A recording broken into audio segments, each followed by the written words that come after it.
All right, we are going to move new business up under the consent agenda, right around the open forum, which is, yes.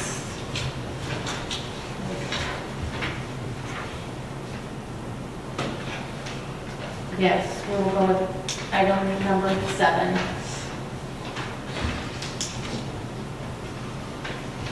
Is there then an approval to the agenda?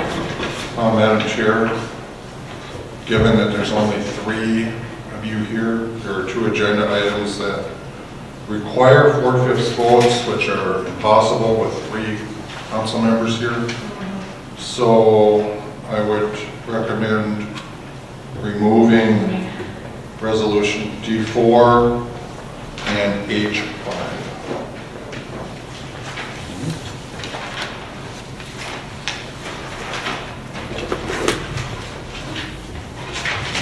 Anything else? Is there then an approval to the agenda? I'll make approval to the agenda. Is there a second? Second. All in favor? Aye. Any opposed? Motion passes 3. 3-0. Consent agenda. I just have a couple minor adjustments, if you don't mind. The first one from the regular city council meeting minutes. On line 167, you had Henry opposed. It should be Henry absent. Hold on a second.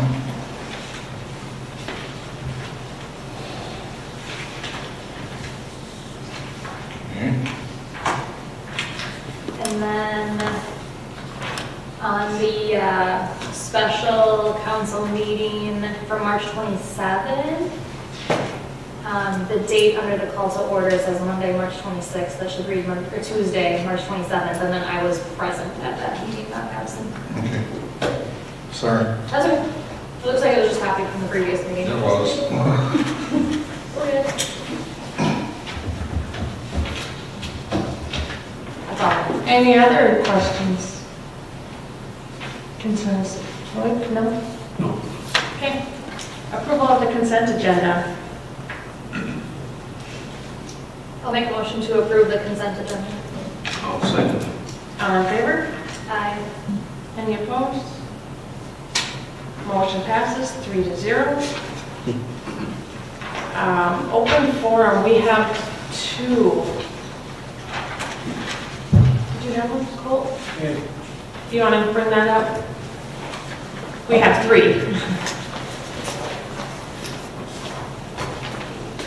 Thank you.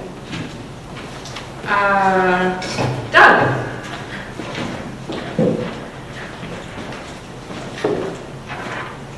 Doug Birding, 315 Dakota Avenue South.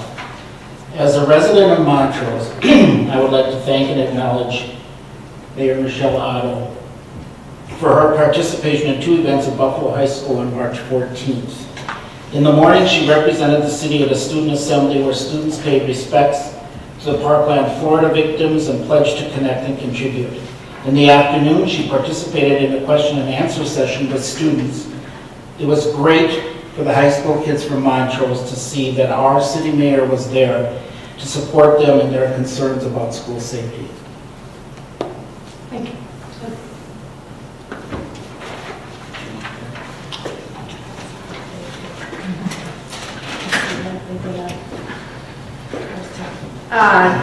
Jim?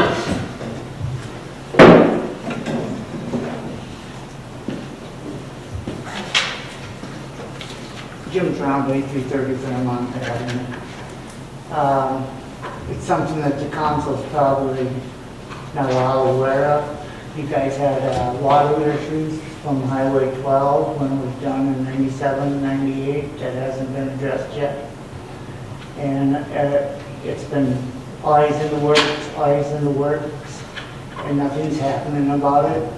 And it affects the whole area between Garfield, Farmington, and Fairmont. That's one of the problems, and I'm not blaming you guys, because you guys probably didn't know about it. You might have, I know Roy knew about it, something that should really be looked into.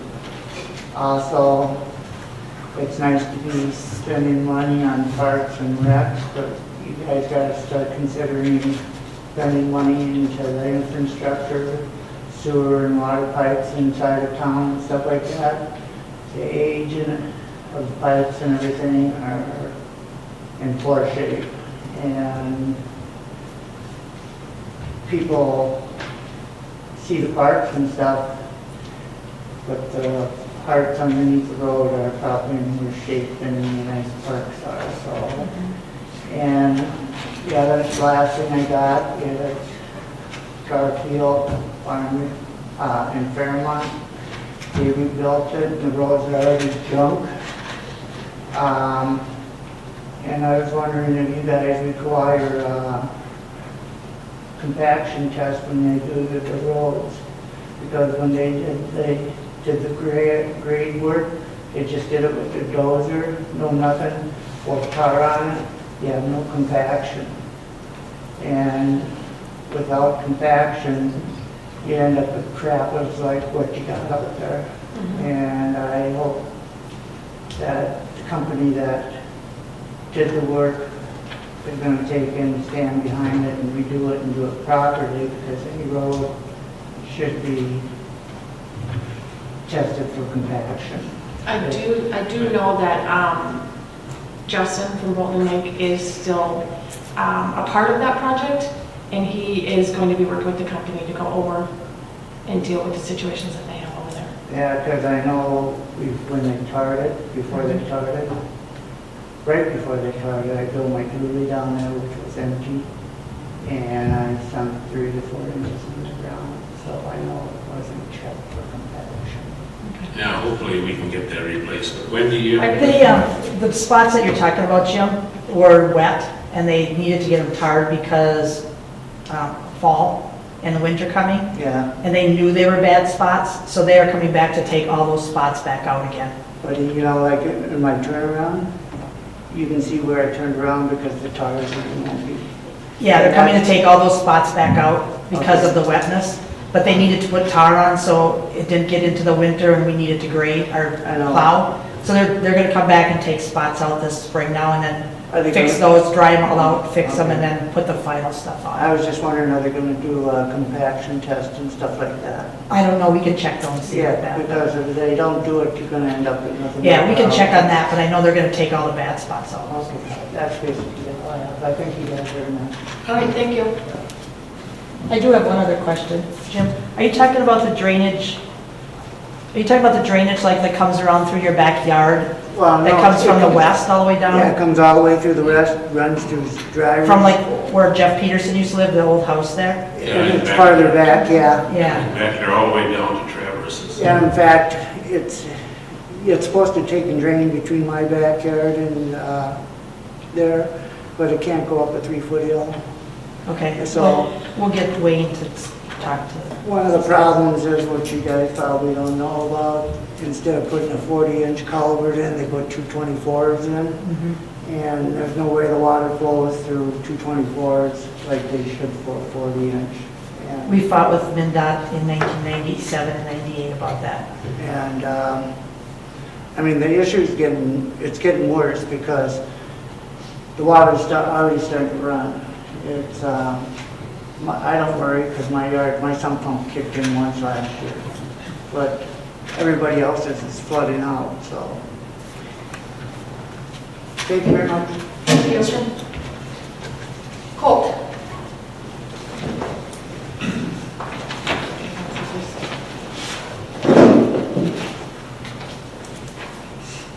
Hi, my name's Colt.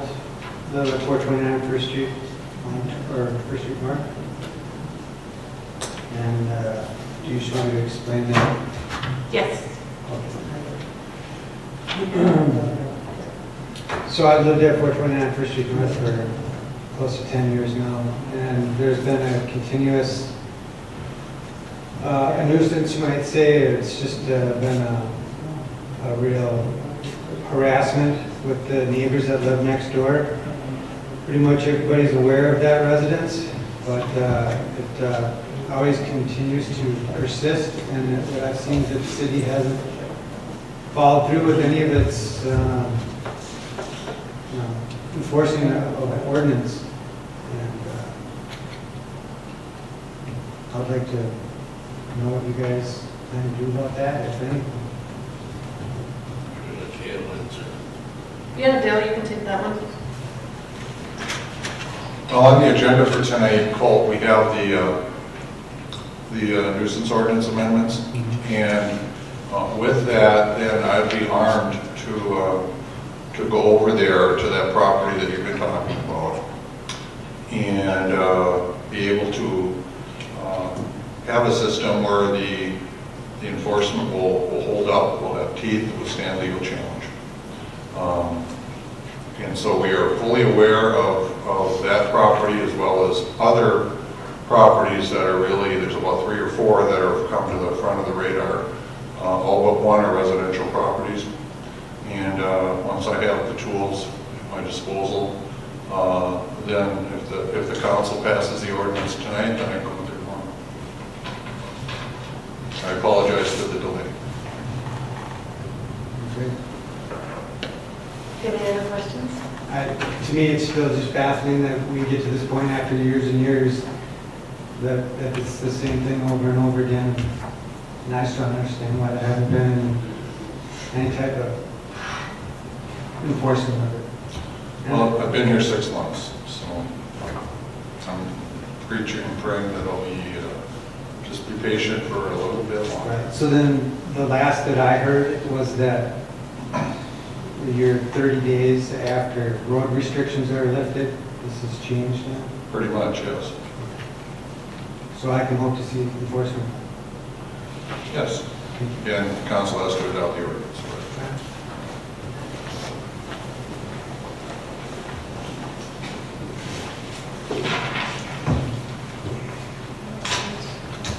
Mr. Crouch? Crouch Shovel. Yeah, I'm gonna mess that up.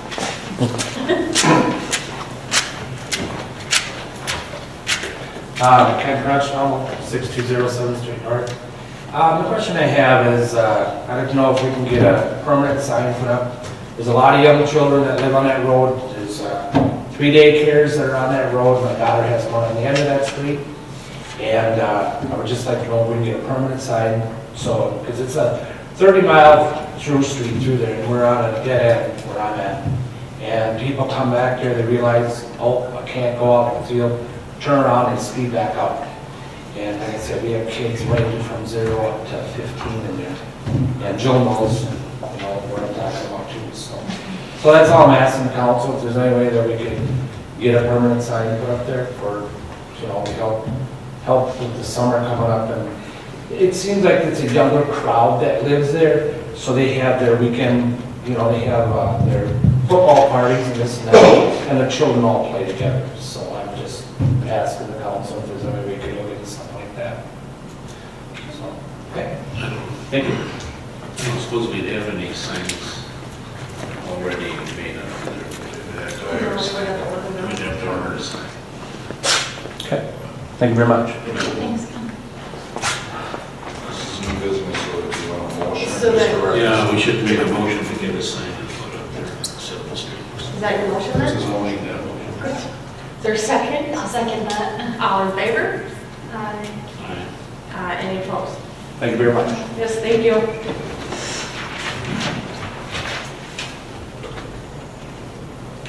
Abdo Myers.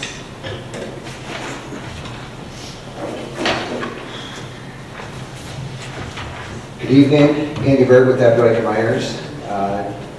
We performed your 2017 audit. We issued a modified opinion or clean opinion, so the best opinion we can get. The audit went well.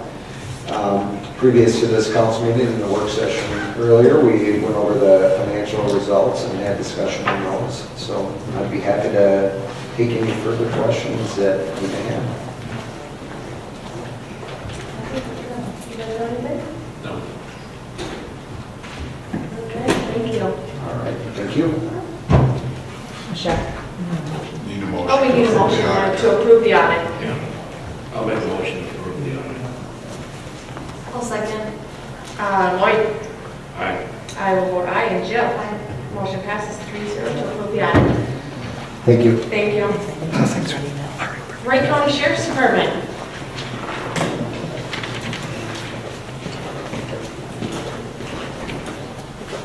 Hi, my name is Jay McClellan. I started working here in January.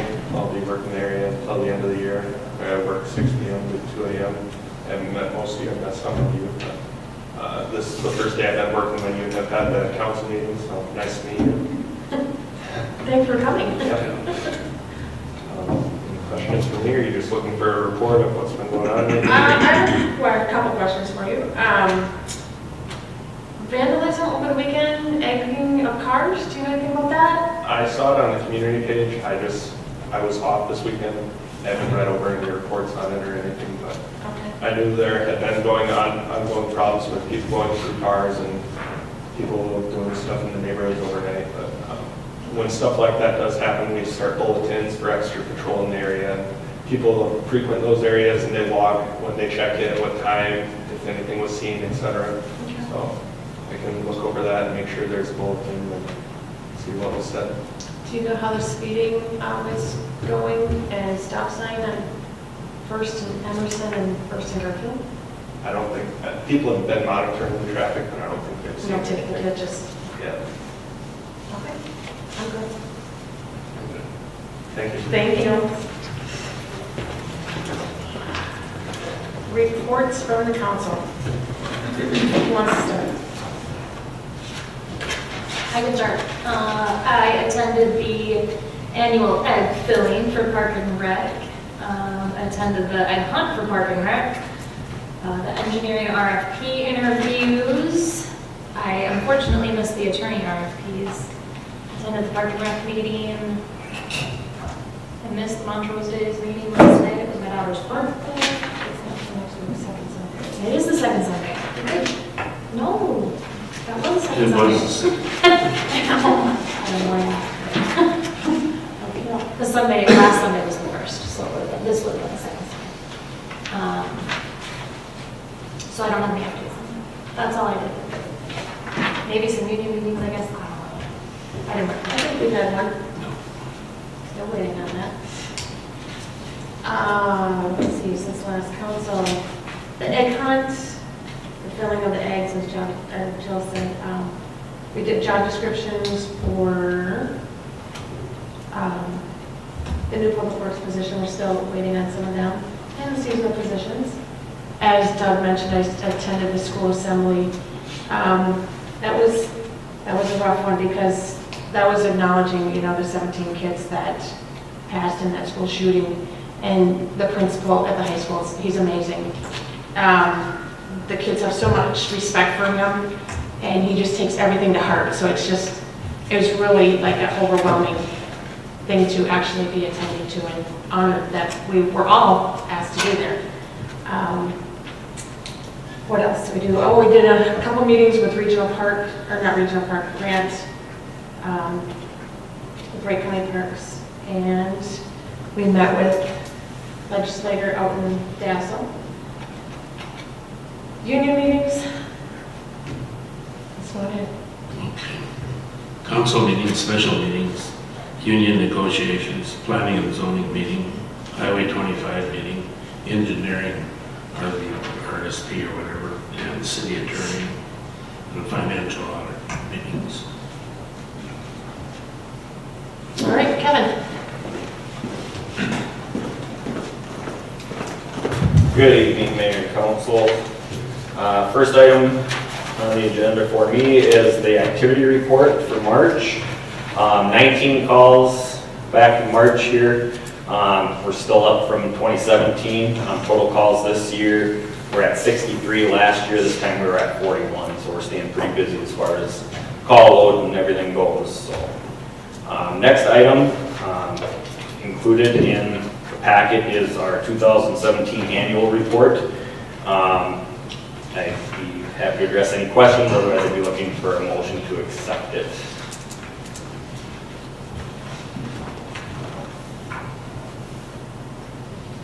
I'll make a motion to accept the 2017 annual report from the fire department. I'll second it. I'll vote aye. Jill? Aye. Lloyd? Aye. Motion passes 3-0. Thank you. Next item is a leave of absence request. Firefighter Ralph Brown is requesting a 2-month leave of absence from 4/4/18 through 6/5/18. I just need a motion to accept that. I'll make a motion to approve the leave of absence request for Ralph. I'll second it. Lloyd? Aye. Jill? Aye. I'll vote aye. Motion passes 3-0. Next is resignation of firefighter Mitch Weedy. The time commitment is just getting too much for him. He's got a younger family. So effective 3/27/2018, he had submitted his resignation paperwork. He served with us for a total of 5 years and 7 months. I'll make a motion to accept his resignation. I'll second. And Jill? Aye. I will vote aye. Lloyd? Aye. Motion passes 3-0. And hiring of 2 new firefighters. We went through the whole hiring process and got everything squared away with them. So I'd be looking for a motion to take on Eddie Andrioff and Jeff Holt as probationary firefighters with their start date effective 4/3/2018. I will make a motion to hire on the probationary period of Jeffrey Holt and Eddie Andra. I'll second it. Lloyd? Aye. Jill? Aye. I will vote aye. Motion passes 3-0. And we are still looking for more firefighters. If anyone knows of anyone who might be interested in joining our team, please encourage them to apply, or they can contact us by email or phone. This last hiring process that we did in February of 2018, we started with 4 people, and we ended up taking on 2. The other 2, we would have loved to take them on, but things just didn't work out in their lifestyle and stuff. So we'd like to try and take on an additional 2 firefighters this year if we can get more applications in. So encourage anybody who you might know that has some free time to consider joining us. So that's all I have. Thank you. Thank you. Brew?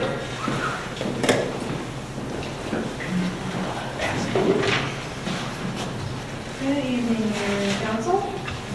I don't have a whole lot to report to you. Our last meeting, we worked on updating some list of comprehensive projects, so to add to and update the CIP.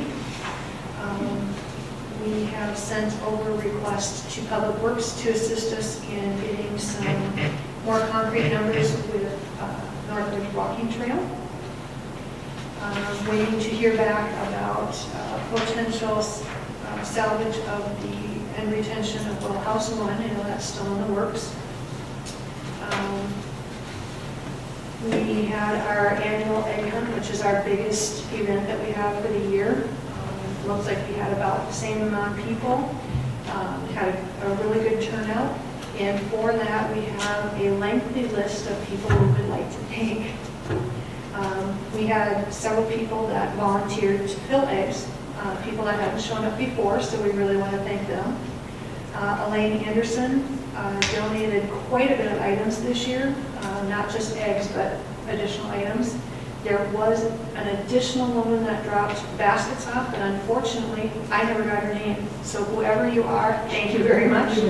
I don't know her name, but I know she is Christine Strome's mom, but I don't know her name. Okay, she's the lady who brought them last year then, so I definitely know. We have a big thank you to EB Photography, who kind of stepped up at last minute to help us out there. Sylvia Henry for being our bunny. The city crew helped arrange things, get things going. Our biggest thank you is to the fire department, especially Matt Menard and Terry. They kind of went out of their way to help us out this year, and I really, really want to thank them. We also want to thank the rest of the staff, like Dale and Wendy, for stepping up and helping us and supporting us with everything, and really taking a lot of people in and out, donating things and dropping things off and running errands for us, and we really, really appreciate that.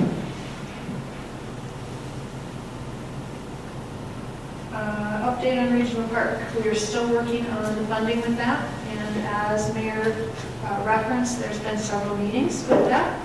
That is moving forward. It's still going to be a lengthy process, so nothing concrete yet, other than the fact that what we're getting back is positive and we are moving forward. So that's good. We want to thank Jessica for joining our group as the staff person to help us out with paperwork, etc. And don't forget, I know it seems like a long way off with all the snow we just got, but Summer Splash is just right around the corner. So we'll update you on that as that comes up, as well as some additional projects or things that we're looking at, like farmers market, daddy-daughter dance, those kinds of things that you may have seen on social media. Any questions for me? Good job. Thank you. Awesome, thanks. Thank you.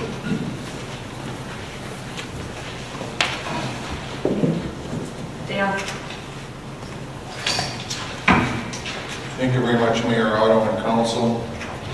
The minutes from the March 12th EDA and Planning Commission are in your packet for review. Certainly the Planning Commission minutes give a good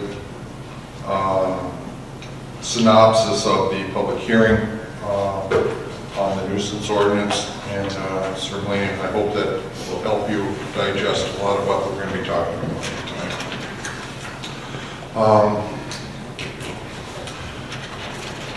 What you have before you is the result of months of discussion with Planning Commission, with council, individually and as a group, with individual Planning Commission members, members of the public.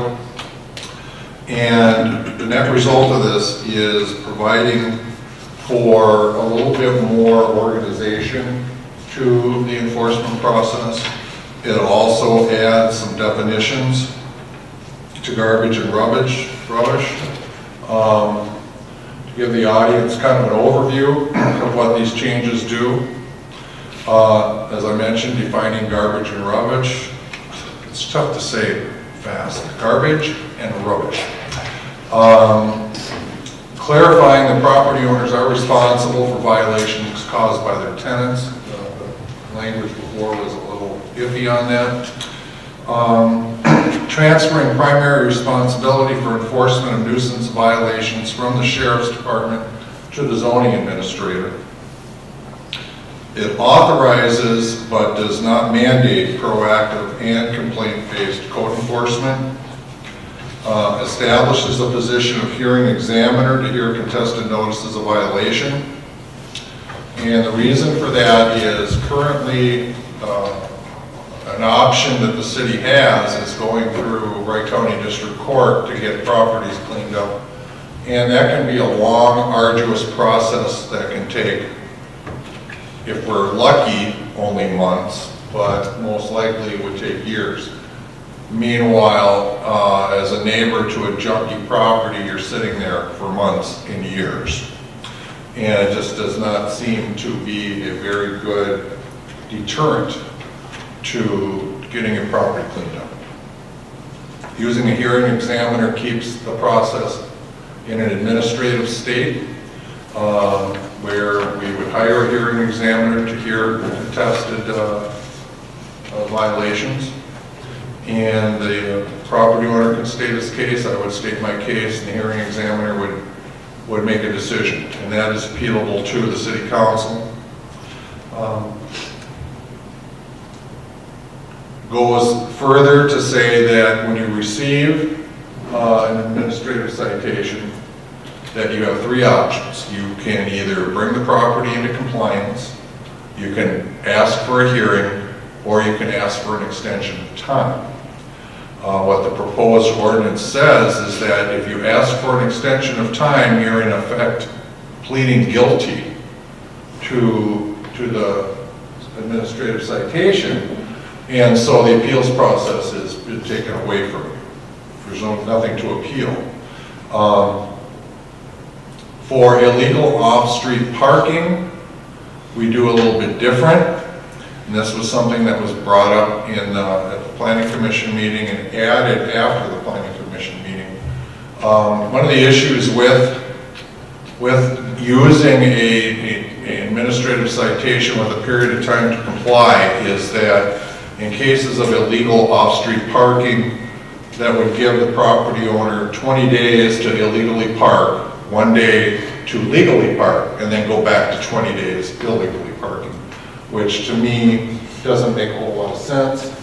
And so the appeals process would still be available to those property owners, but the fines would toll after a 1-day warning has been given. And the way the ordinance is written, it's the first 1-day warning of the first time. So in other words, if you were first time illegal off-street parking, you're given a warning saying you can't park here. He's not going to get that 1-day warning if 6 months later he does it again, because by that time he should already know about it. Okay? The whole idea of a warning is we assume people aren't aware of the ordinance. And so if you've already been issued an administrative citation, you know you're in violation, you know you can't do it. There's no sense in giving somebody an extra day free. Okay? If the fines are not paid on or before September 1st, then the city council has the right to certify them to the county as a special assessment. And certainly it'd be a real motivating factor to pay the fines or make sure that you don't illegally park or don't illegally use your property, because your property taxes are probably high enough in this town without having another $2,000 or $3,000 in administrative fines later. So, finally, it makes it a misdemeanor to interfere with the zoning administrator in the performance of his or her duties. So that's kind of a synopsis. Now, in the packet, there is the language. Let me get to it here. In ordinance 2018.07. Now, after the packet went out, and in the packet you'll see the revised, and it has a little bit of a blue up at the top. That's the new language. We have another ordinance in our code book that says when you're going to replace an ordinance, you can't just replace here and there. You need to throw out the old one and put a new one in. After the packet went out, I had an opportunity to meet with Kirk Greenlee, who is the Dassel City Attorney. This is the individual that I referenced in the public hearing that would be acting, I would like to see act as a hearing examiner for more complex cases where we're dealing with CUP, IUP, revocations, anything on commercial industrial property. He's retired. Basically, the only city he's the city attorney for is Dassel. And he's the one that would also, is developing a proposal to train people to be hearing examiners. Now the question of whether or not a planning commission would all be trained on that, or you bring in people that are not members of the planning commission, that's for the council to decide. But in any event, he is recommending some really common sense changes to this ordinance. Again, it happened after the packet went out, and I apologize for that. It was just a timing issue. But I want to go over those changes. I want to go over, first of all, I want to go over the changes that he wants to make. And I think what I'd like to do, this is going to be confusing. It's almost getting confusing for me, and I know this stuff. So what I'd like to do is go over some of the changes that we have added, okay? And under 55.01, we've added 2 parts, 4 and 5. And that says permits real property under his or her control to be used to maintain a public nuisance or rents the same knowing it will so be used. So if you're a landlord you can't just blame the renter. You are the one ultimately responsible for your property. And then number 5, permits, maintains, or harbors an accumulation of junk, garbage, rubbish, disused furniture, appliances, machinery, inoperable or unserviceable motor vehicles, vehicles not displaying current registration, automobiles and parts thereof, or any manner which may become a harborage for rat, snake, or vermin, which creates a visual blight, or which may be conducive to fire, or in which endangers the comfort, repose, health, safety, or welfare of the public. And so under that, the property could be meeting almost every ordinance we have, but if it's creating a visual blight in the neighborhood, that would be a violation. Okay, under 55.011, we've defined garbage and rubbish. And I'm not going to read them word for word, but long story short is garbage, by and large, was living at one time, and rubbish, by and large, with some exceptions, wasn't living at one time. So that's probably the easiest way to differentiate between garbage and rubbish.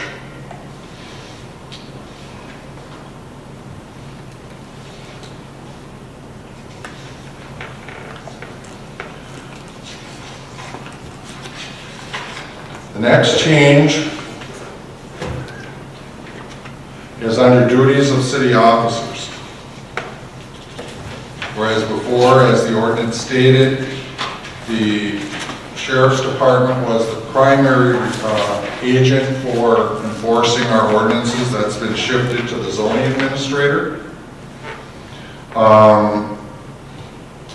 And at my discretion, or the zoning administrator's discretion, and we'll be getting into that language of zoning administrator versus clerk treasurer. So, in a minute. I can delegate to either the public works director, chief building official, or the sheriff's department.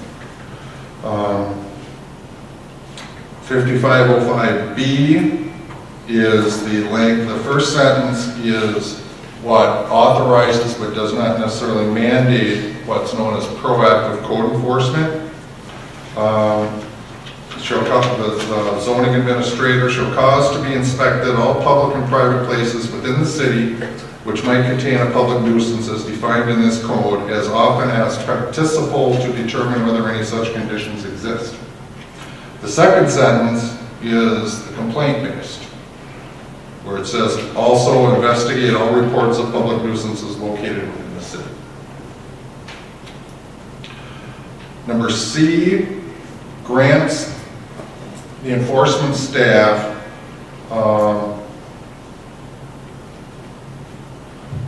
the ability to walk onto private property in the course of their duties. Now, under B and C, there's been a further change as recommended by Kirk Greenman. So if everyone has, I think there should be extra copies of a document that looks like this. It's an email. That he is requesting or recommending that B be rewritten to state the zoning administrator or the duly authorized representative shall cause to be inspected the exterior of all public and private properties within the city where there is a reasonable basis to believe that a public nuisance as defined in this code exists as often as practicable. Under C, he again emphasizes that city staff may enter upon the exterior of all public and private properties, and that the peace officer, in this case the Wright County Sheriff, shall have the power to inspect the interior of private premises. Of course, he would do that only on a probable cause warrant or search warrant. So, okay, 5506 is new, abatement, and no change from what's in the packet to what the emails said. Upon a determination that a public nuisance exists on any public or private property within the city, the zoning administrator or authorized representative shall order the public nuisance to be abated in a manner consistent with the city code. 5507, hearing examiner. So This section creates the position of hearing examiner, authorizes the council to contract with third parties for that service and set the rate of compensation. The hearing examiner shall have the following duties: set dates and hear all contested cases following appeals of orders of the zoning administrator, take testimony from all interested parties, make a complete record of all proceedings, and Mr. Greenlee wanted to change item 4 from starting affirm, repeal, or modify to read as follows: prepare written findings of fact and issue a decision either affirming, reversing, or modifying the order. Any questions so far? Yeah, go. So 5505B, Yep, that is authorizing you to walk on somebody's property at any time to check violations? yep. But that's only, I have to have a reasonable basis to believe that a public nuisance exists. Okay. And 5507, Yes? with the hearing examiner, Mm-hmm. what is the cost of that? Do we know? I mean, you've been working with the attorney, is there a cost to that right now? With meeting with him? No. Okay. He's not charging me for that. We've not come up with that figure yet. The only thing I can go on is maybe it's balanced out. In 2006, in exurban Chicago, so maybe the fact that it costs more to Chicago than here, but we've got 11, 12 years, the rate there was $750 a hearing. And so the whole idea of that hearing examiner, if we're using a trained attorney on these complex cases where we're dealing with potential revocation of a use permit or a situation where it's a violation on commercial industrial property where there is a better chance that the property owner may be represented by counsel, we probably want somebody that's an attorney to be our hearing examiner so we've got all our bases covered. If we're dealing with a situation where it's just a simple residential junk and debris or an illegal off-street parking or expired tabs, we could train in lay people to be hearing examiners for that. And the cost would be hopefully nothing or minimal. And who's going to do the training? Well, Kurt Greenlee is going to propose, make a proposal to the city on what he would charge for hearing examiner training. Okay. I don't know what the dollar amount of that is yet. Hopefully, the fines will offset these costs. Okay. And do we have anybody in mind for the hearing examiner, or how you're going to go about getting a hearing examiner? I haven't got that far yet. Okay, any other questions? So the cost of the attorney will be added on to the fine or not? No. No, it's a cost of the city. Right. Okay, the procedure.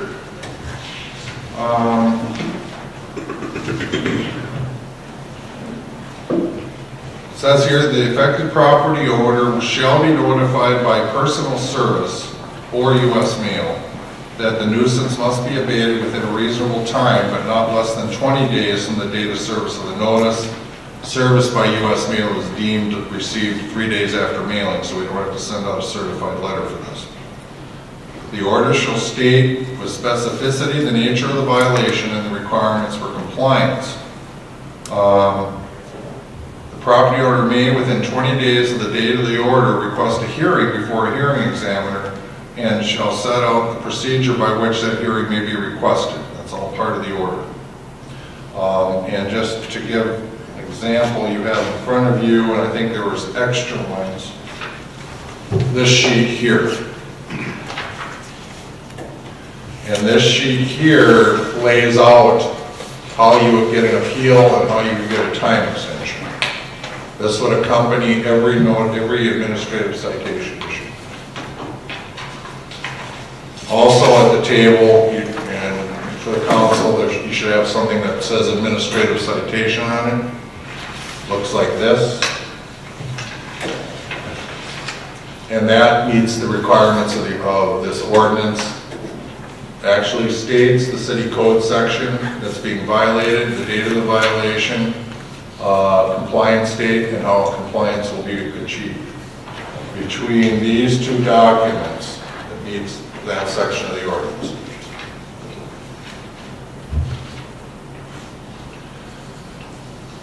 The order shall state that failure to abate the nuisance or request a hearing within the applicable time period will result in summary abatement procedures, and the cost of the abatement will be assessed against the subject property, and that is clearly on here under abatement goes.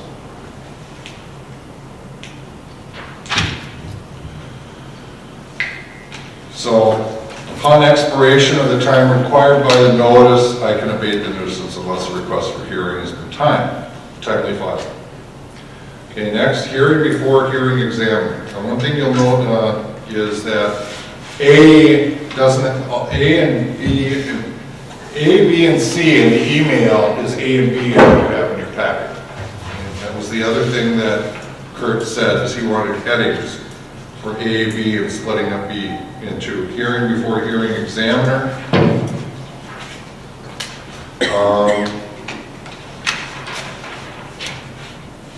And in this, it says that the request shall be filed in writing with the deputy clerk treasurer. Now, the reason that's done is that I'm clerk treasurer and hopefully zoning administrator by job function, not necessarily job title. Certainly you can't file in writing with someone that was the executioner, so to speak, and so that's why we separated that to have all of the requests for hearings go through Wendy, the deputy clerk. The deputy clerk, in a change from, in the email we changed it, and so now the deputy clerk shall notify the hearing examiner, who shall notify the property owner and the zoning administrator of the date, time, and place of the hearing. The hearing shall be conducted no more than 30 days after the hearing examiner receives notice of the request, unless a later date is mutually agreed to by the hearing examiner, the property owner, and zoning administrator. Both the property owner and the zoning administrator may appear at the hearing with counsel and may call such witnesses and present such evidence as is determined by the hearing examiner to be relevant. Within 14 days after the hearing examiner shall affirm, repeal, or modify the order. And the hearing examiner's order shall be accompanied by written findings of fact.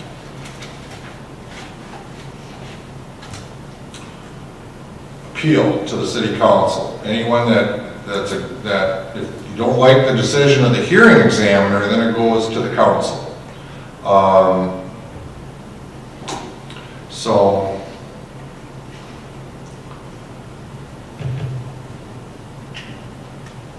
And that would be at its next available regular meeting following the filing of the notice of appeal. The council shall review its decision, review the decision and findings of fact of the hearing examiner, and shall appeal, affirm, repeal, or modify that decision. The zoning administrator shall take no action to abate any nuisance while the matter is still pending before the hearing examiner or city council. So once a hearing has been asked for, as far as junk and debris, again, it doesn't relate to illegal off-street parking, but for your basic junk and debris and other violations, it's hanging in the balance pending the appeals process. The zoning administrator, upon written request by the property owner, may approve extensions of time for the purpose of bringing the subject property into compliance, provided that by accepting an extension, the property owner concedes the property is in violation and agrees to waive any appeal rights as indicated in this ordinance. And that's also indicated here on the time extension request, where he has, the property owner has to check off that he hereby waives further right to appeal the citation. The last two sections have to do with recording the costs of abatement. I have to report to the deputy clerk those costs, and then on or before September 1st, the deputy clerk will list the total unpaid charges, and then in council, it's assessed. So depending on the nature of the cost, that could be spread out over several years or 1 year. That's totally at the discretion of council.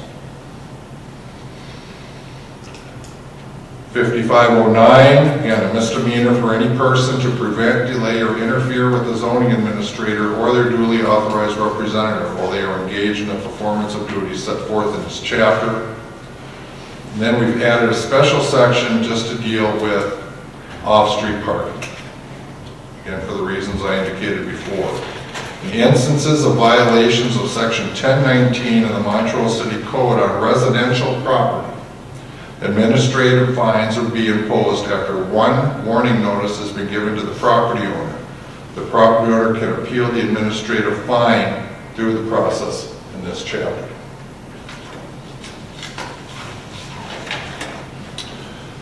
So that is where we're at, and I'm more than willing to answer any questions that you would have. Thank you. Has the planning and zoning revised these new additions? They were made aware of them. I asked for their comments individually by email. The only one that commented back was Barry, and he liked it. So, Can you define 5509 for me?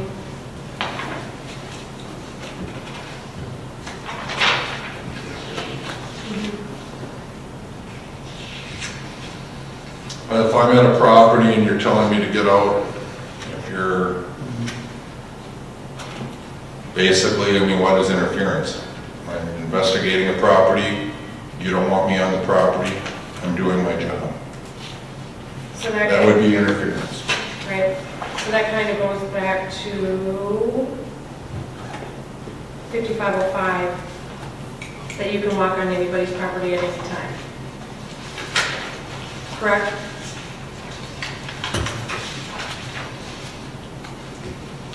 I have the right to enter upon the exterior of all public and private properties at any reasonable time for the purposes of inspecting those places for public nuisances. That's the only authority I have.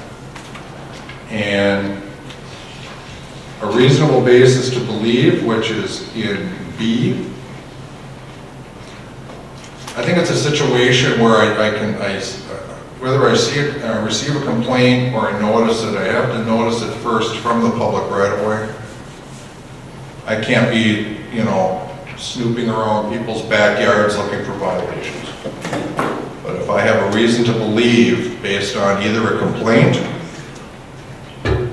or me seeing it from the public right away, because if it's a complaint from, say, a neighbor, and I can't see it from the public right away, I would imagine the neighbor would have no problem letting me go on their property so I could see it.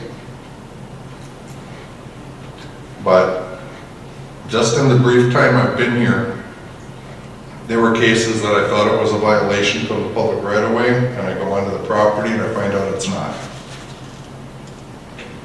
So, but it's tough to take a picture from several feet away. You have to get a good picture of it.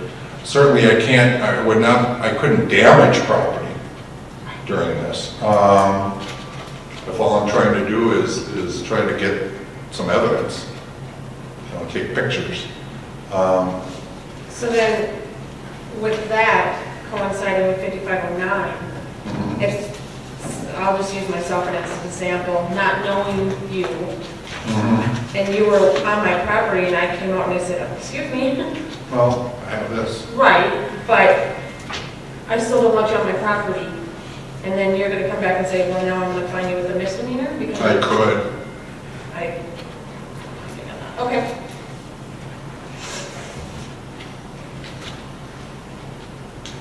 And we still don't know a cost on what the hearing examiner will be, or the extensive training, if, what that will be either, right? I don't know that. Right. I don't. Yep.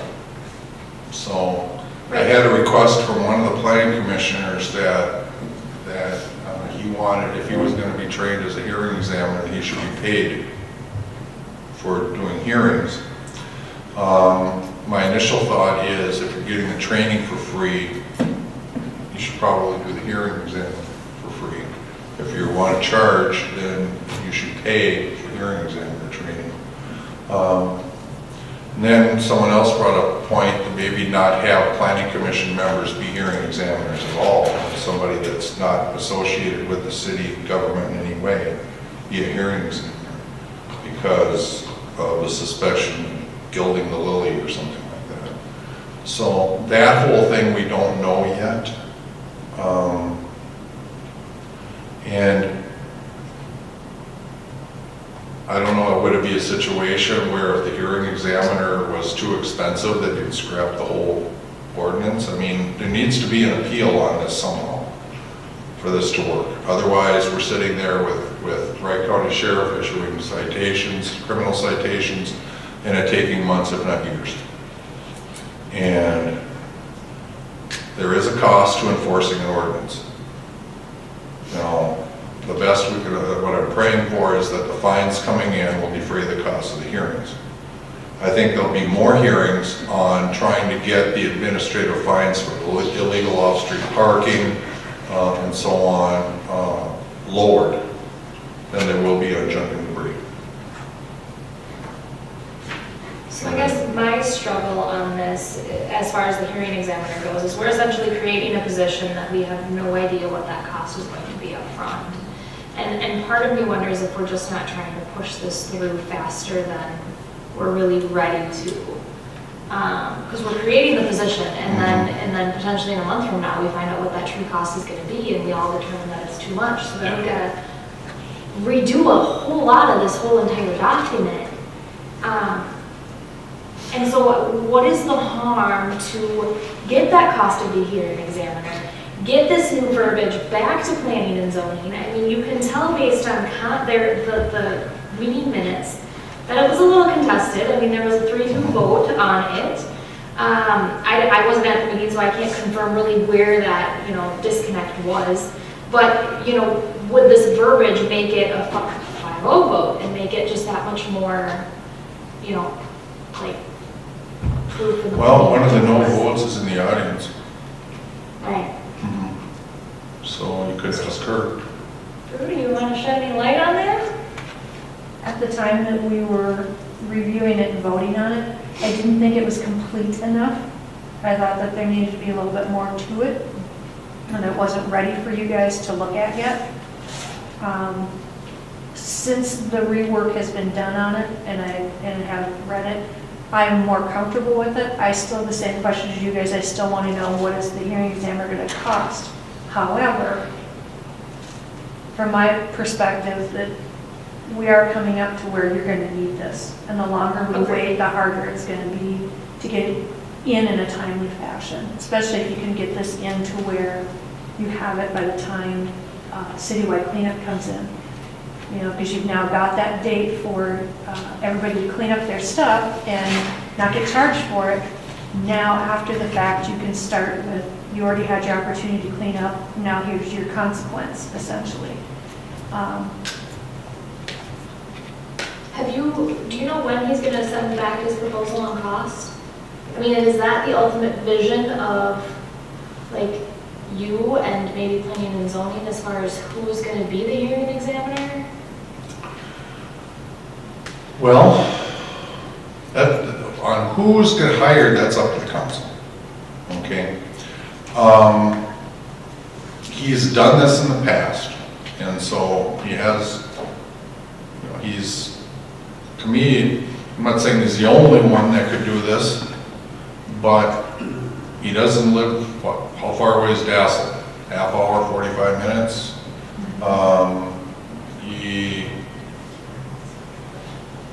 I think he'd be good. Now, whether he'd be the only one, I don't know. Well, I guess the question really boils down to cost. At what price point is it too expensive? Okay? I take it from what I'm hearing that $750 a hearing is too much. I don't know. Hearing examiners going. I think that for at least 95% of the cases that would go before a hearing examiner, we wouldn't be using him. We'd be using him for training hearing examiners, and then the trained hearing examiners would be hearing it. And if you want to pay $100 for that, yeah, for a lay person that's been trained to be a hearing examiner, that might be money well spent. That's 1 day's fine on an illegal off-street parking. What are the odds that we could schedule a special meeting for council on the 23rd, so the fourth Monday? At that point, planning and zoning will have had their meeting to reconfirm this information. I would hope at that point, maybe you could have pricing for us or cost for us associated with it. It would still be before the cleanup day. So you could still potentially have it all done by that point. We would just have all of the information for us. I can't guarantee you'd have that by then. That's the only thing. I think with the concerns that were brought up, I'm totally agreeing with Jill. The concerns that were brought up in planning and zoning were all of the same concerns that we had, which was a month ago, almost, it'll be a month next week actually. What is the cost? Who's going to train? How are we going to determine who the examiner is going to be? And those things should have been addressed with either, planning and zoning or us or whoever, and to have us push this through and not know any of them answers. I'm not comfortable doing that. And with only hearing from, how many planning and zoning people are there? 6 now?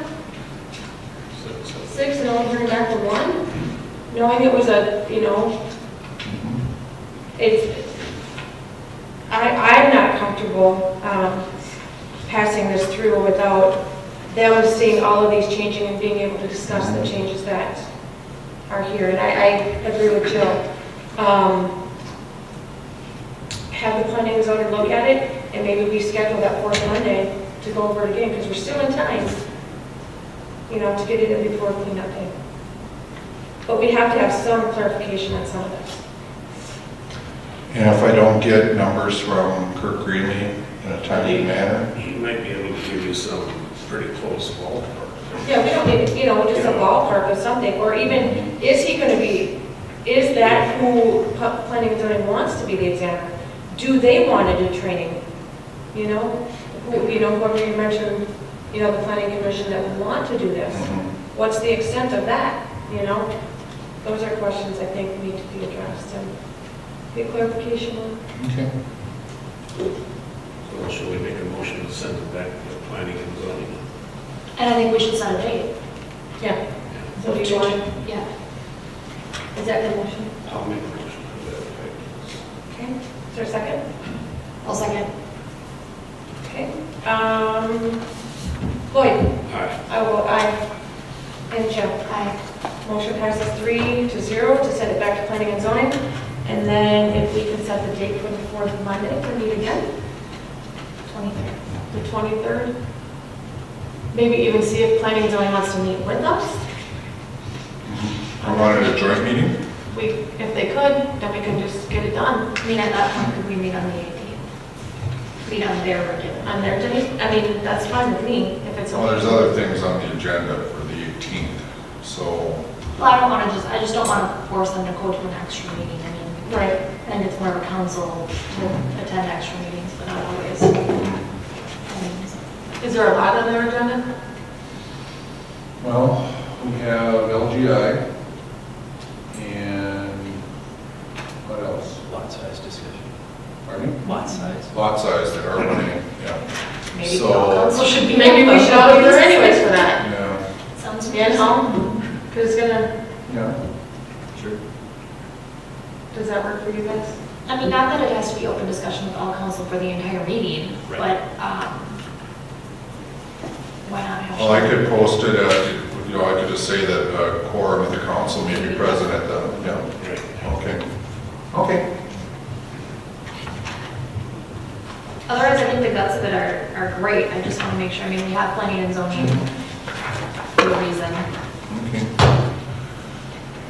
Okay, next, and I don't think it's dependent on the ordinance per se, but I had mentioned before, when we're going through all this exercise, that along with the ordinance is a policy. And where's my copy of that policy? You should have an extra copy in front of you. Very much. Just need one. Looks like this, and it says revised on it, okay? This is something else, again, I believe I ran this past planning commission. Policies are different than ordinances, is that they don't, they give a direction to the staff, but they're not hardwired into a code book, so they're more easily changed. Now, you should have a copy of this in your packet, but the revisions reflect again what Kurt Greenlee has to say. And the changes from your packet to now are basically on the back of that document, this part. Okay.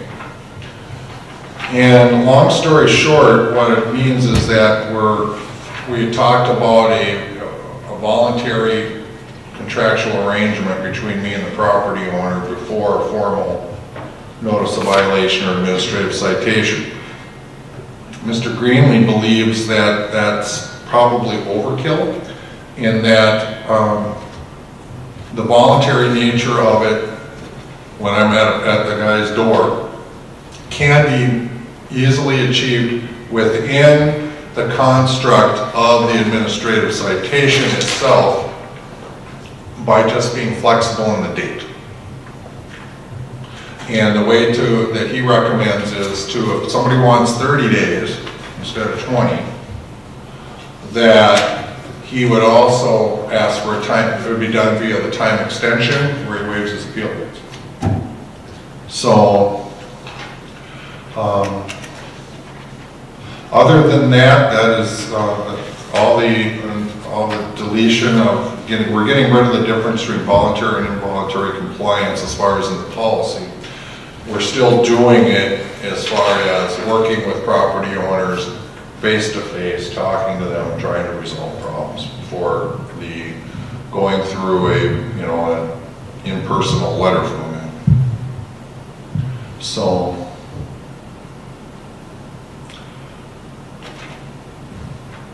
what's your wish on this?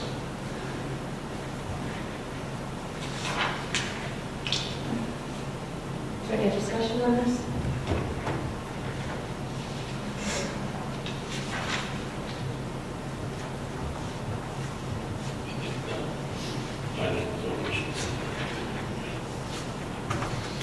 I think they did see this one.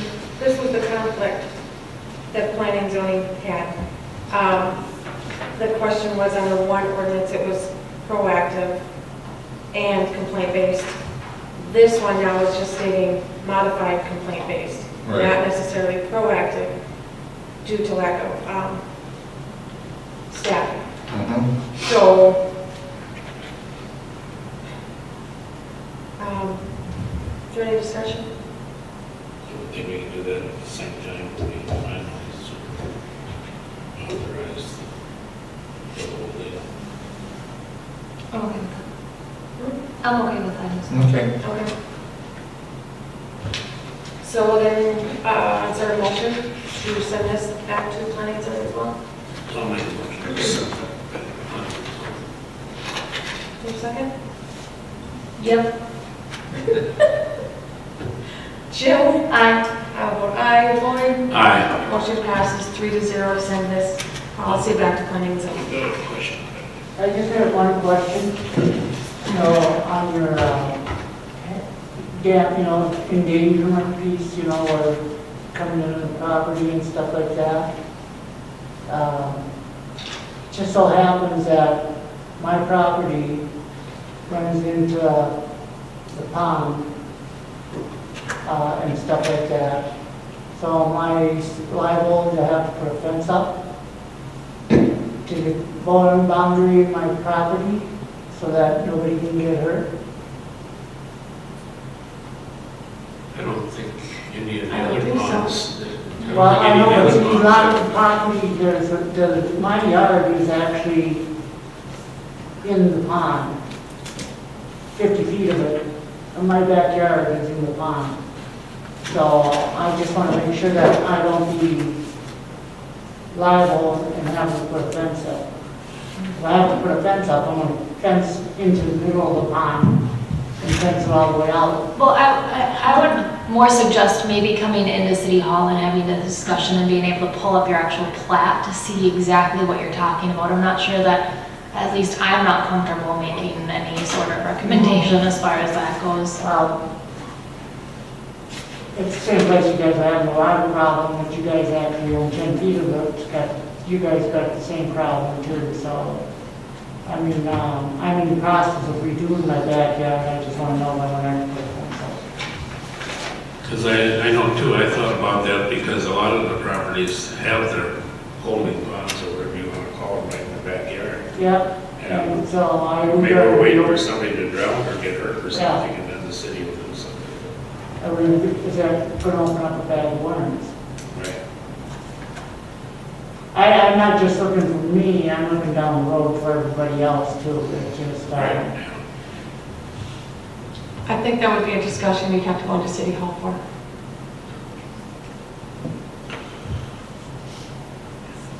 At least that'd be a good place to start. we're talking. Dale, start with Dale. Okay, one last thing on the agenda under me, our administration. And I just put it in here just for your information that the League of Minnesota Cities Conference is in St. Cloud. In case any of you wanted to go, I'm going, and I have the city of Clear Lake paying for it because we get it cheaper than you do. And I'll be wearing a city council Clear Lake badge. I'll be using comp time to go, so there's no iffiness as to when there being at least one other councilman there going. So, but since it's close, I thought I would bring it to your attention in case you wanted to attend. I've always learned new things at these conferences, and I recommend the deadline. If there is, I think the end of the month, isn't it?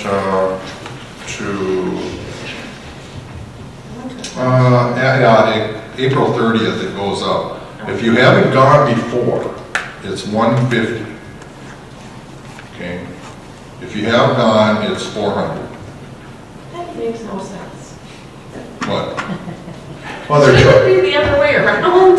Well, I think they're trying to get, once you're there, then, you know, that's Yeah. probably the way. So, again, if it's something you're interested in doing, let me know. It's like with Mayor Otto going to the mayor's conference, so. And going to one of these is an exception to the open meeting. You can have all of you attend, so. That's all I have, thank you. Can we take a break so I can switch? Sure, we'll take a 5 minute at 8:15.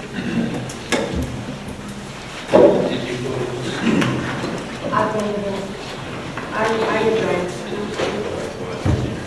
I think there's good information. There is, but I don't know what it is. Doug, do you know, Wendy, what's the internet, Wi-Fi password? Okay. So then we are at, are you doing public works stuff then, Dale? I think Wendy is. Oh, okay. Wendy's a little bit more, Okay, so in the packet, I have a memo that I prepared. Sean started all this before he left, and Wayne asked me to kind of help him out a little bit. So back in, we have 2 plow trucks that we use right now. One's a 2002 and one's a 2006. The 2002 we bought used a number of years ago, and it's starting to show its age quite rapidly. I think we put about $25,000 in repairs in it in the last year to year and a half. In our capital improvement plan, we approved, or you guys approved the replacement of that truck. And we started budgeting for it in 2018. And so the proposal we received was from Boyer Truck and Tomaster Truck Equipment. We only have the one bid because it's through the state bid program. So it's all at the lower pricing. With everything that they ordered on the truck, it's $190,447. The capital improvement plan budgeted 200,000, so we're just a little lower than that. We have two options. So what we thought we would do, what the easiest would do is like what we did with the payloader. When we bought our payloader, we did the lease purchase option, where we make the lease payments for like 7 years and then we buy it outright for $1 at the end. So they gave us two options. One is to put down a $30,000 down payment and finance the other $160,000 for 3 years, 5 years, or 7 years. The second option is to put no money down, but in 2018 we would make one payment that we would make one payment of $30,000 in 2018, and then we would make either 2 years of payments, 4 years of payments, or 6 years of payments, even though it says 357. But if we paid the $30,000 in 2018, that would cut off one of the payments, of course. I guess my suggestion, as far as financing wise and for budgeting purposes, we figured it would be right around $30,000 a year. So if you look at option number 2, where we make the first payment, we finance the full $190,000, but we make the first payment in 2018 of $30,000, which is, I believe, I think the sheet is in there showing that budget, that program. But we would pay $30,000 in 2018, and then for the other 6 years, we would pay the $31,000. That's probably the best option because we pay less in interest that way. We had originally determined the payments would be right around $30,000. That's why we budgeted that much in 2018. We would just come in $1,600. We would have to come up with for the next 6 years more than the $30,000, which would be very easy to do in our capital improvement fund. So that, I guess, would be my suggestion if you're looking at doing the lease option program, would be that the 7-year lease with the first payment of $30,000. That way it would fit right into our budget. We would keep the 2002 plow truck. It's that orange one that we use. It's got the tandem axle. We would keep that one since we've put the money into fixing it up, but we wouldn't use it for snow plowing. We'd just use it to haul like our sand and salt and stuff because it's the bigger truck, so it can haul more. So it wouldn't put so much wear and tear on it as what it does for plowing. So we would get the new one for plowing, and the old one we would keep just for hauling things like dirt and sand and salt. So I don't know if you have any questions. I think Sean went over some of this a little bit with you guys before he left. I don't know a whole lot about the truck itself. This is the option that they had all picked. The guys at Plow, Wayne, Jason, those guys, this is the one that they thought, and Sean, this is the one they thought was the best option, so. Did they say anything about the warranty on there, how long the warranty is, or?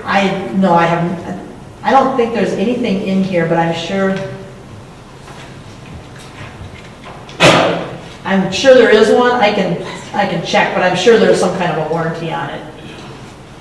Most new vehicles have so much of a warranty, either by mileage or by years, or I can check with Boyer and find out. I figured 7-year plan is the way to go.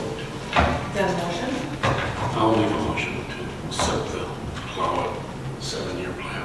With the 30,000 this year? 30,000. Okay. Yeah. Is there a second?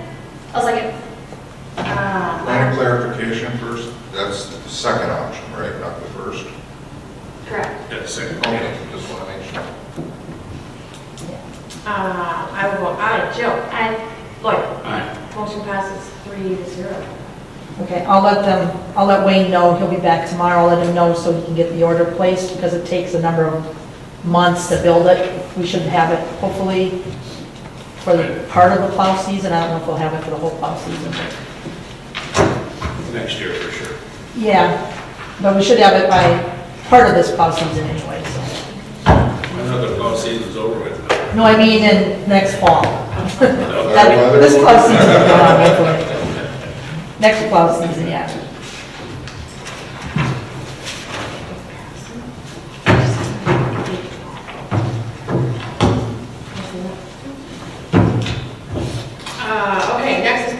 committee, we went over and did the reviews on Public Works team. Wayne did the reviews on Jason, Dan, Jess, and James.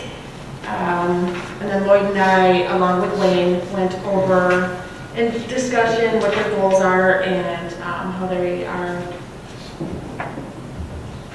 doing everything this year. Everybody, of course, is exceeding what they need to be doing. They put a lot of good goals in place for Jess and James. I believe this one was Dan. So with that, the Personnel Committee is recommending the pay increase of, it would go from, James Schwartzer would go from $16.58 to $17.40 an hour. Jessica would go from $17.17 to $19.02. Dan Reamer would go from $28.04 to $29.44, and Jason would go from $27.12 to $28.47, which basically is all 5% increase for all Public Works employees. With the exception of Jessica, right? Oh, Jessica, yes, that is different. Jessica got the 5% increase, but she also got an additional $1 due to the fact of all of the tasks that she has taken on. She took over a lot of Wayne's duties, with Wayne moving into the Public Works position, as well as she is now our city staff person for Park and Rec. So she got an additional $1 on top of her 5%. So we need a motion to, if there's any discussion.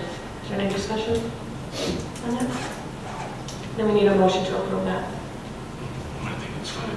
What was the discussion with James? Because I know initially there was talk about potentially giving him Another $1, but more. then they would fall into a different classification, and then he wouldn't qualify for that classification because of his license. Why would that have to bump into a different?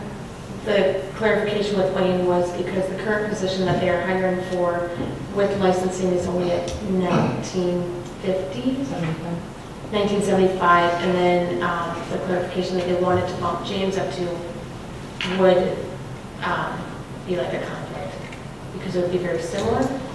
And currently, in the position that James is in, the local surrounding towns are actually hiring at $16.50, and we actually hired James at $16.58.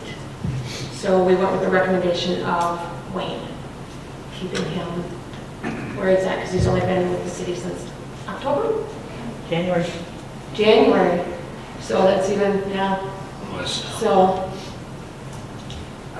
in 4 months, he has already gotten a 5%, so we kind of went with what Wayne's recommendations.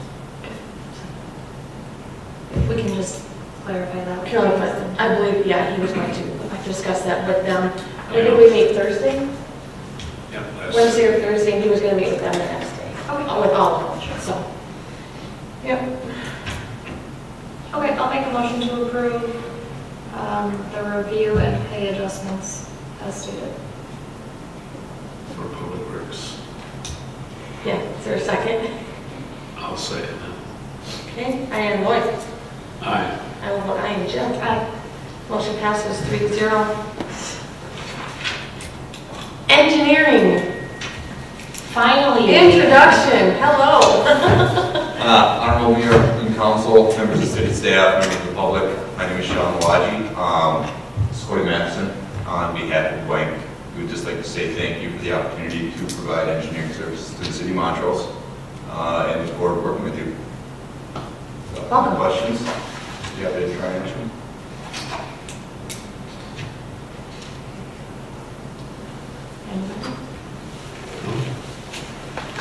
You've been working with Justin on a few things, correct? I've been involved in a few meetings with him already, correct, on a few things that are going on, so. Are you familiar then with the Montrose Meadows area? A little bit? A little bit, I would say, not very extensive at this point. Okay, all right. Thank you, welcome. Thank you.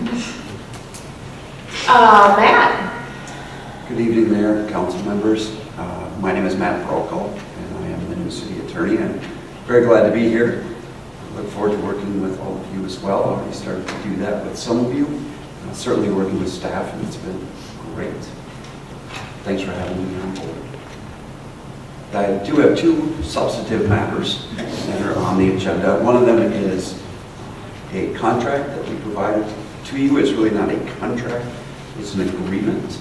You do not have to sign it. Really, it's to make sure that you understand our commitment to you and what we understand that you asked us to do. Just want to make sure that we're all on the same page. I sent it to you in what you find in the packet is their standard format that we use. But as I mentioned to Dale, I'm more than willing to turn it into a letter format that just says, this is what I understand you want us to do. And so keep it informal like that way. That's not a problem at all. The next substantive matter is the tower. The offer on the existing tower. Currently, there is a lease in place with American Tower / Tower Alliance. And they are doing this in lots of locations. They're trying to obtain permanent easements rather than have a lease. And there are lots of reasons for that. And if you take a look at the letter, you'll see it. If I had a way to summarize it, it's a buyout option. Instead of them paying rent for the term, they really want to do a one-time payment. If the city is interested in a one-time payment, it's worth having discussions with them. However, in working with Wendy on the financial matters, it's certainly beneficial to the city for this to continue pursuant to the terms of the lease well into the future.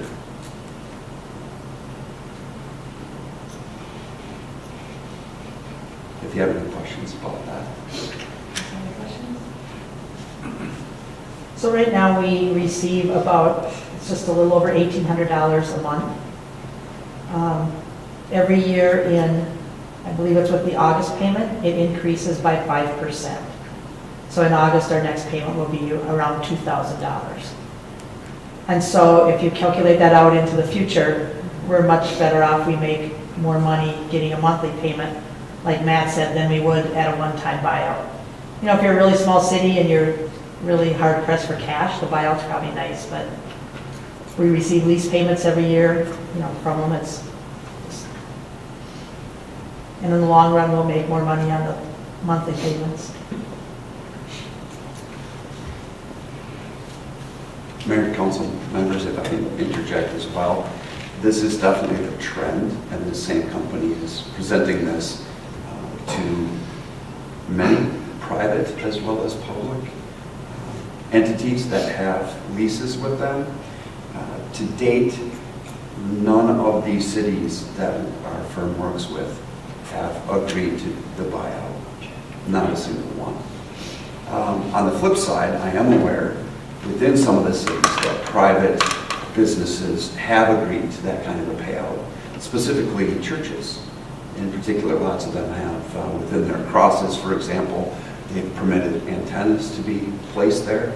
And for them, they wanted the less hassle, go with the buyout, and give them the option to use the funds in the short term. That's the trend. I don't believe any action is required. It's more informational. There's no formal action that's required. What happens if it's no? What happens if it's no? I mean, They just have to keep paying us our monthly. Could they just move their service? I mean, It's the big tower It's the and the tower building that's over- by our water tower, the large tower in the building by the water tower.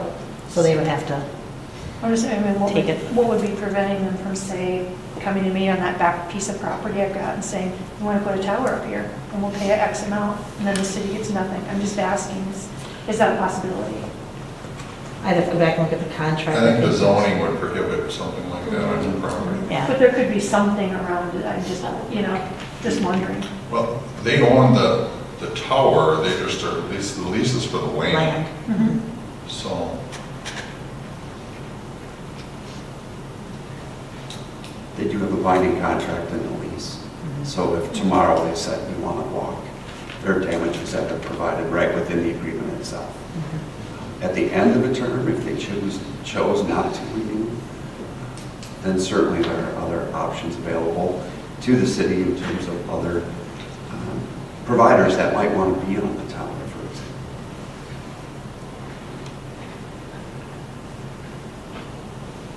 I believe those are my items. The rest of them underneath the attorney's report have been handled separately. Okay. Okay, the next few items, 4 items, have to do with franchise fees and franchise agreements. Just to catch the audience up, at the December meeting, the council wanted to pursue franchise fees for electric and gas for XL and electric for Wright Hennepin. We needed to adopt an ordinance establishing a franchise agreement with Wright Hennepin. That is ordinance 2018.08 in front of you. It is in just about anything other than who it is, the same language that the city has for XL. And so, in order to adopt a franchise fee, we have to have a franchise ordinance for Wright Hennepin. And there is a small portion of the city that's in Wright Hennepin territory. I think Jill, you lived or used to live in one of them. So, and so with that, I'd answer any questions you have, but it's pretty much the same one as you have for XL, except for it's Wright Hennepin. So this is just adopting the actual ordinance. We would still have a public hearing, like all of that will still take place as far as For the fees go. Fees, right. Yeah. We've always had an ordinance with Excel, Yeah. and never had one with Wright Hennepin. Yeah. Right, So that is this is correct. just establishing that ordinance that we've never had. I'll make a motion to approve ordinance 2018-08, the electric franchise ordinance with Wright Hennepin. A second. Lloyd? Aye. Jill? Aye. I will vote aye. Motion passes 3-0. Okay, now the next 3 have to do with the franchise fees themselves. Now you'll notice that on the agenda it says review of draft and preliminary approval subject to 90-day notice. The reason being is by state law, where the city cannot formally adopt these fees until after 90 days after that these ordinances have been sent to XL and Wright Hennepin. And so, but I need to send something to them that at least has been preliminarily approved by the council. And so what these ordinances are is, at an earlier meeting, was it last month, I believe, where you had established to use a $4 per meter fee. Now, by sending this to XL and Wright Hennepin, you're not obligating yourself to that amount of fee or even adopting these ordinances altogether. Furthermore, while there isn't a statutory requirement of a public hearing, I still think it's a good idea to do it because all of a sudden people's electric and gas bills will be going up $4 a month and they're going to want to know why. And so during the 90-day period is when you could hold that public hearing on these fees and solicit input, and perhaps by the time you hear that, then the council could decide, nah, we don't want to do this, or you could lower the fee. I don't think you'd raise it, but what I need right now is a motion to approve the draft for sending it to XL right now.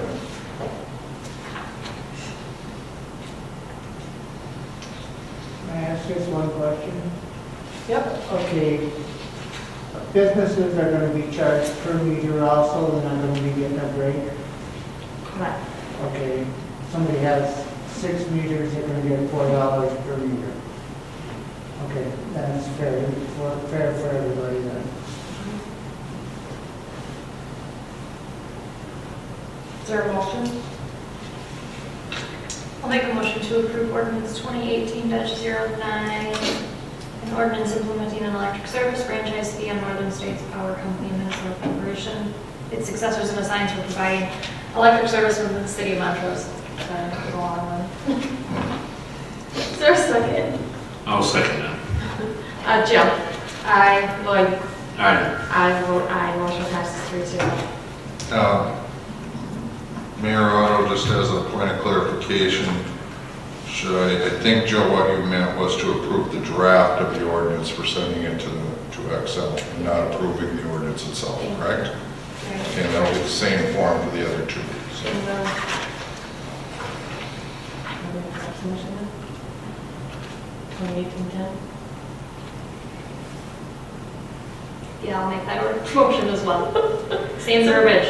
Is there a second? Mine's 28-10, 2018-10. For a second? I'll second that. Okay, I'll vote aye. Lloyd? Aye. Jim? Aye. Motion passes 3-0.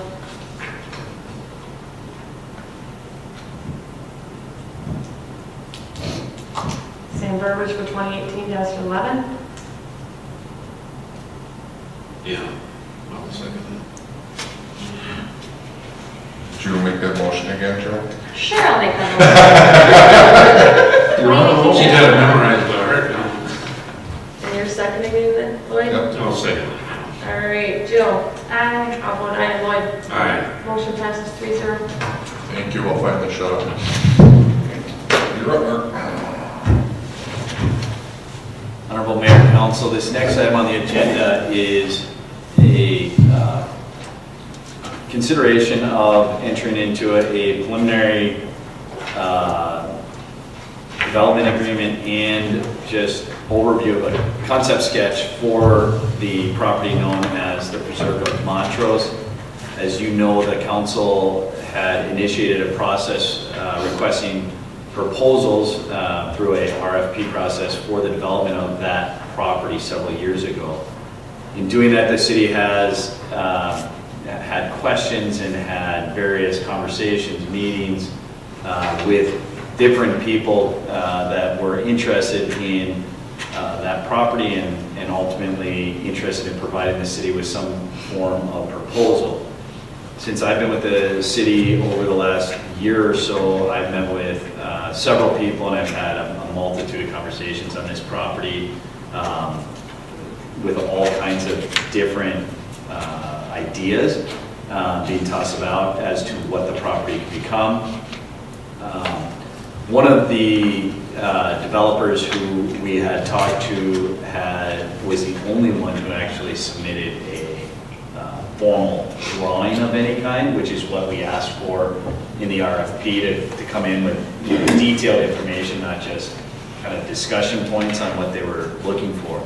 And so this particular developer, Paxmar LLC, has submitted a concept plan to the city. We've had several meetings from a staff level with the developer, just looking at the land, the layout, the existing utilities, the existing infrastructure that's already in the ground, and what they could or couldn't do to be able to reuse some of that, and then what they would have to do to be able to finish out the development. And so we've worked with them, we've talked to them, they've ultimately submitted a concept that shows 99 lots on this property. As you'll recall, the initial property itself is about a 54-acre parcel, and in the 2007 plat, there were 182 townhome lots that were platted as a part of that initial development. So the 99 being proposed would utilize some of the existing services and infrastructure to the extent that it's possible, but then would reduce the overall number of lots that would be, or units ultimately, that would be proposed within this development. And they have two different lot types. They've broken it down: single-family detached townhomes, and then two-family attached townhomes, or really a twin home. So there'd be 45 of the single-family, 54 of the two-family attached. You can see in the concept plan that they had put together, they just show kind of how those various lots lay out with a structure on those. A couple other things to note on the plan. I think when this was originally contemplated, Willow was the only public street that was a part of that. There was private roads throughout the rest of the development. We've worked with the developer to show the requisite right-of-way and public streets throughout the development. So all of the roads that would be rebuilt essentially and or built would be public streets. And then to the extent we could, they were trying to maintain as many of the service connections and utilities as possible. We had worked with them to try to get the driveways off of Willow Avenue to maintain some sort of a collector on that street, but you can see what they've shown, at least in concept. And then kind of the last note, we've talked to them a little bit, the city does already have the public park piece that was dedicated in the original plat, and so they're showing obviously the preservation of that piece and how it ties in to the overall development.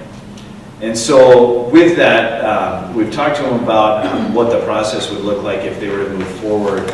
If the city council was interested, essentially they just want the exclusive right to be able to move forward with preparing applications for preliminary and final plat, and then an amendment to the conditional use permit, which would allow for a revision to the existing planned unit development or PUD.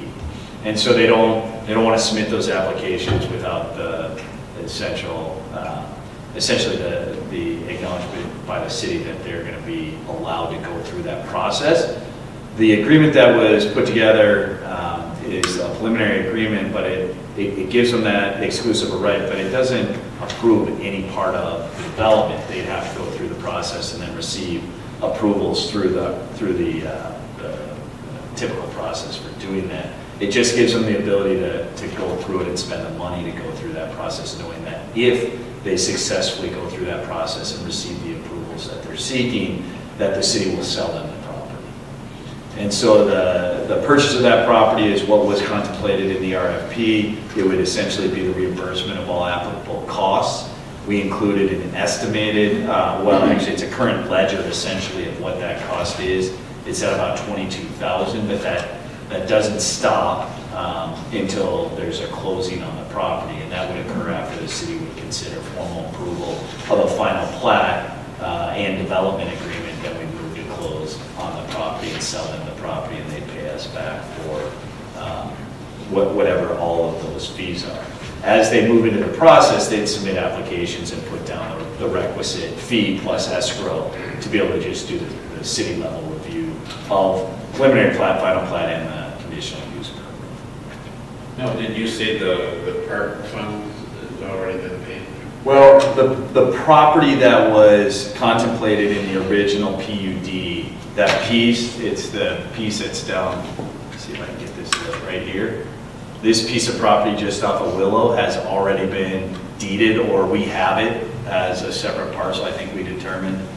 But that would be the park property. But if we wouldn't want that, can we take the cash? Yeah.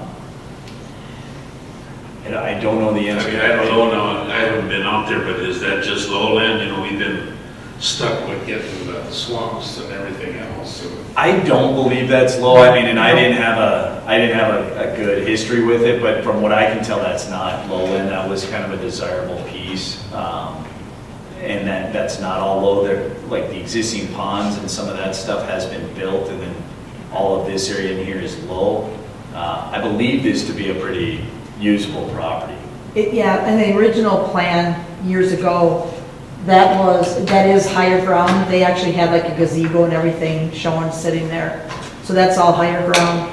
And the reason with that part being the parkland is because the development that is also in the city directly south of that has high ground there too, and we could tie the area together as one big park. So they could, bring their parkland into the same area type of thing. I wonder how many lots would be in there. I mean, maybe it'd be better if we took the cash and just bought a lot or two. I'm not sure if they offer land and it's at least 10% of what, 10% of the acreage there, do we have a choice of saying, no, we don't want the land, or do we have to take the land? I mean, I think it could be discussed during the preliminary and final plat. That'd be quite a chunk of change there, for helping even in the regional park. Yeah, I mean, the initial plan that they gave to the city showed some of that being developed, and we went back and said that land's already been put together for park, but I don't know It's something we could probably talk to them about during that preliminary plat, but we'll have the opportunity to kind of go through the whole layout. We really just worked on a conceptual level to try to understand what they were proposing and give them some direction to say, if you're gonna do this, we'd like to see full right of way, we'd like to see public streets, and we'd like to see as much of the, the driveways pulled off of Willow. Now, their proposal with this, all 99 units would be part of an association, so it would be one association that would cover all the common space as well as the individual lots for each of the buildings or each of the units. So they would be all 100% association maintained as it relates to the exterior of the buildings all the way to the curb. But the roads would be the city, so we would come in and plow. Correct, they'd be built to our standard and they'd be dedicated as public right of way. Aren't some of those roads kind of narrow already? No, they would be, we challenged them to revise this plan to be able to meet our full width and our full right of way, and they said, and this plan reflects that. It would meet our full standard. So they would change the roads that are out Size, there. with our new ordinance, now you can't have anything in the driveway. Is there gonna be room alongside, like, I know if they're Yes. LLG, you can't put anything. Oh, you mean alongside the house? Yeah. Because they're all association maintained, they would have covenants and restrictions that would help us then, and restrict some of that. So it would be a little bit different than the LGI. I don't think we'll have nearly the jump problem, Right. so. Wasn't there initially discussion on having business towards the front of Highway 12? There was. Okay. Yeah. Where'd that go? In their proposal, there isn't a proposal for commercial along Highway 12. So this is, I had other proposals that came in, primarily looking at some kind of senior or memory care loss, not what I would call true commercial. This is the only proposal that I have to bring to you that was put down on paper, and it's not to say you have to accept the proposal. This was just they brought us a formal proposal. Was it brought up to them then? I mean, did you say, would you consider doing commercial in here? I know they don't typically delve in commercial. Yeah, it's not their area of yeah, expertise. and so they're looking at what can they get and make sense out of this property, and then also what do they need to do to be able to afford the utilities, and then putting in all the roads and everything else with the development, and then just having a saleable product is their math, obviously. They're trying to make money on it, but this would include them completing all the utilities, bringing the water under, doing everything that needs to be done to our standard to bring this into full compliance. So the city would have no cost in anything associated with this, but it doesn't have, you're right, it's absolutely right. Commercial. It doesn't have a commercial on highway. Right. Over the years we've had it, we haven't had anybody come forward with any commercial plans, have we? I've only had the Yeah. senior or the Right. memory care building conversation. I've had a couple of people talk to me about that as a possibility, but I've had no formal proposals. And/or honestly, a lot of the requests that I received either from phone calls or from meetings, one of the first questions was, what's the city's subsidy? So what will the city do for us? And this is one of the few that came in and said, I don't need anything, I don't want anything, this is what I need though to make it work on my end. So it's kind of a trade-off somewhat. I honestly think that this full build-out, this will make Shingleby property more attractive for commercial, because now you're going to have 99 units there. And, but Yeah. But that Shingleby property, that's got to be so much water. When they did Highway 12, they must not have worried about the drainage, because I can remember when the farmers were there was never that much water that there is during. if they need to bring in fill, there's wetland change. I don't think that's not the wetland area. None of it's been graded. Only where Excel is all that's been graded. So it'd have to all be graded. Yeah. They had 3 little kids, and that's when they moved over here.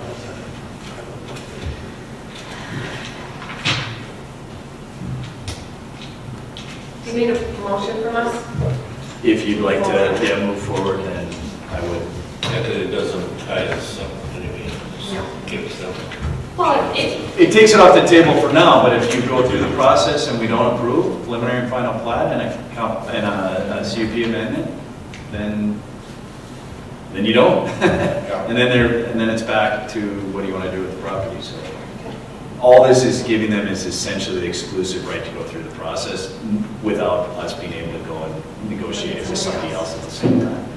Did you have the paperwork? I know when we first decided to take this, we had Bolton and Mink come back with what it was going to take to. We put it provide- something like pretty close to $1 million. It's a big dollar amount. I do have the engineer's estimate for what was, what it would take, and we've gone through all the numbers with them on Bolton Mink's estimated cost for that.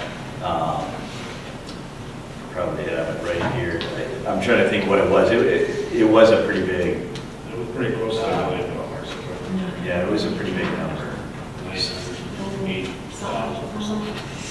So they're aware of what that is. Yeah, I think I've got 888. 052 is the total cost.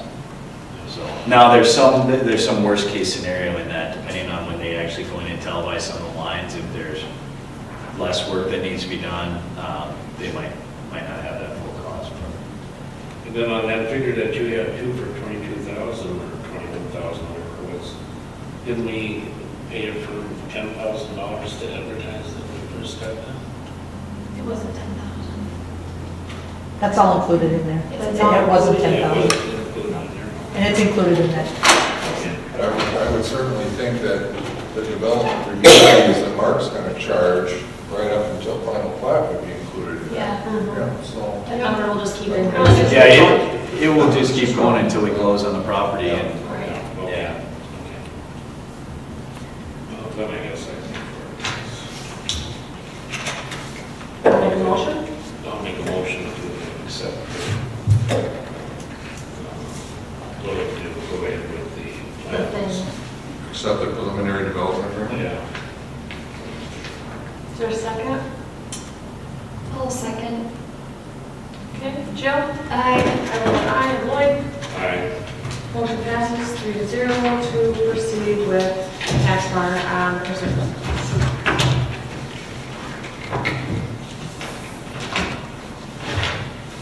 Upcoming meetings, planning and zoning next Wednesday, April 18th, 7 o'clock. Hoping to have a joint meeting with them. And Park and Rec, May 7th, 2018, 5:30. Is there any acknowledgements? If we could just hit on the ones that Brew did, and then all of the Park and Rec team for their help in the egg hunt. It was a good turnout. Who took the pictures? Was there no charge to? She had that in there. EB photography. Okay, did she? Yep. Yeah, Yeah, yeah. she did. That was a really nice.